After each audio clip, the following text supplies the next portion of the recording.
Darbas prie puslapio. Taipogi galima, turint atsidarius savo dokumentą, įdėti įdomesnį kokį nors tekstą, parašymą ir taip toliau. Tai aišku, galim, kad ir neturint teksto, įdėti teksto dėžę vadinamą, pasirenkant tam tikrą stilių.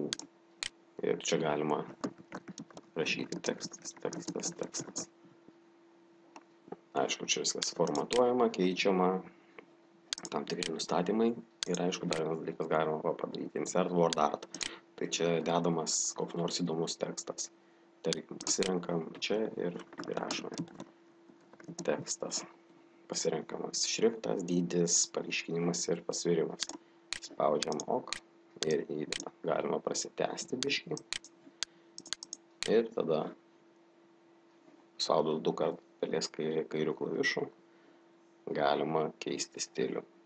Galima pasirinkti kokį tik norimo pagal savo norus ir čia tarpai tarp raidžių galima, kad labai dideli būtų, maži, labai siauri ir taip toliau galima, kad liptų viena raidė ant kitos.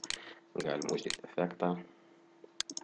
Taip pat 3D visokie efektai jau čia pritaikomi, kad galima padaryti tekstą ir jau 3D, nebe paprasta, tiesiog galima pasukti šiek tiek į kitą pusę ir pasidaryti pagal savo norus. Ir aišku, yra centravimas, galima padaryti, kad tekstas būtų švies dešiniai pusėje arba kairiai ir tiesiog kaip nori, taip redaguoji. Čia dar galima. Taipogi dar galima įdėti simbolius. Tarkim, turime kokį nors ten darbą ir reikia įdėti kokį nors simbolį, tarkim, ar formulę. Tai yra taipogi insert meniu yra simboliai. Tai čia galima pasirinkti daugiau simbolių.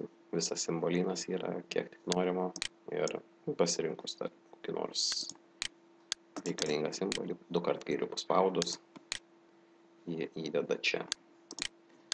Dar vienas dalykas, tai